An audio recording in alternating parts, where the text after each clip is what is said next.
Assalamualaikum warahmatullahi wabarakatuh. Sebagian besar dari kita berpersepsi bahwa orang yang bangkrut, yang pailit adalah mereka yang tidak punya uang, tidak punya harta, tidak punya aset. Dan persepsi itu pula yang ada pada diri para sahabat Rasul di masa itu. Suatu ketika Rasulullah SAW bertanya, "Atadruna manil muflis?" Tahukah kalian siapakah orang yang bangkrut itu? Para sahabat menjawab, "Al-muflisu fina man la dirhama lahu wala mata'." Orang yang bangkrut di antara kami adalah mereka yang tidak punya uang dan tidak punya harta benda. Tapi apa jawaban Rasulullah SAW?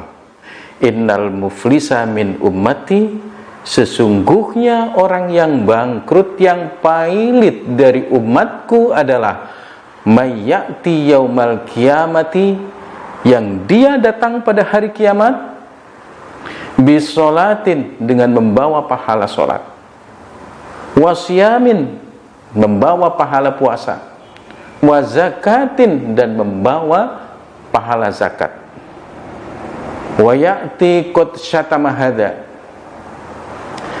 tetapi juga dia datang dengan membawa dosa karena menghina, mencela orang lain, wa qadhafa hadza,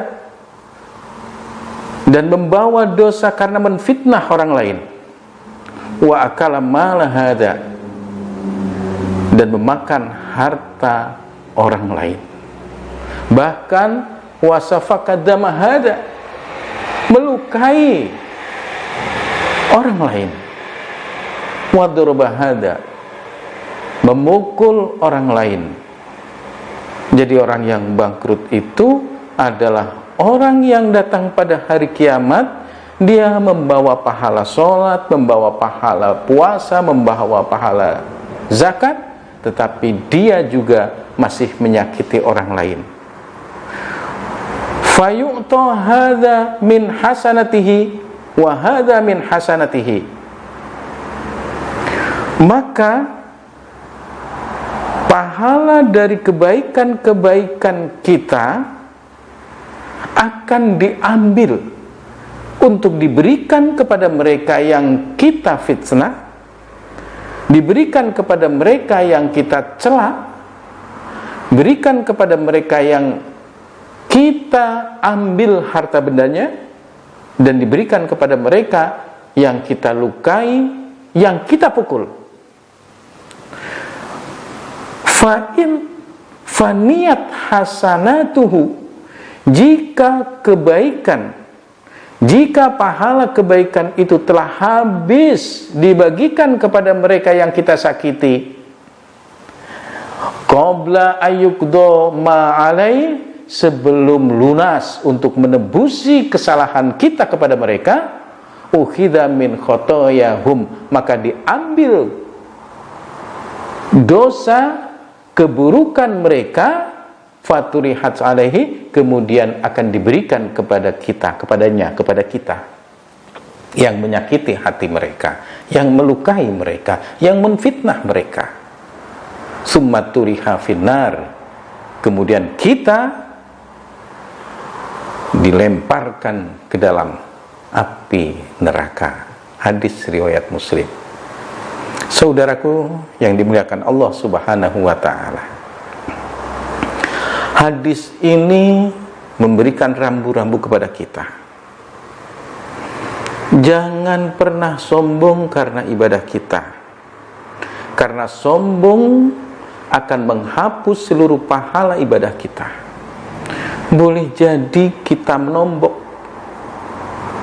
selain pahala kita diberikan kepada mereka, dosa mereka diberikan kepada kita, sehingga sholat kita, puasa kita, zakat kita habis pahalanya.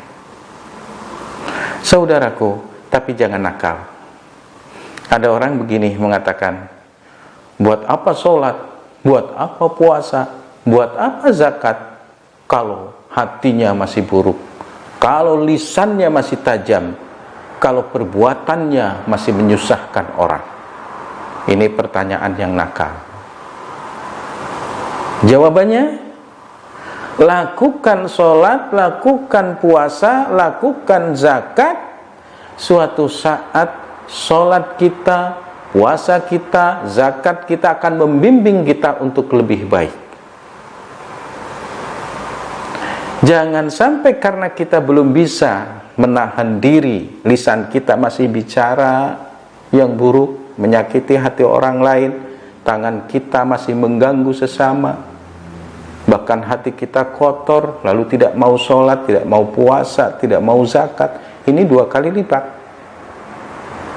Artinya yang benar adalah kita sholat, kita puasa, kita zakat, melakukan seluruh perintah Allah, menjauhi larangannya, dan juga menjaga diri dari menyakiti sesama manusia. Kenapa?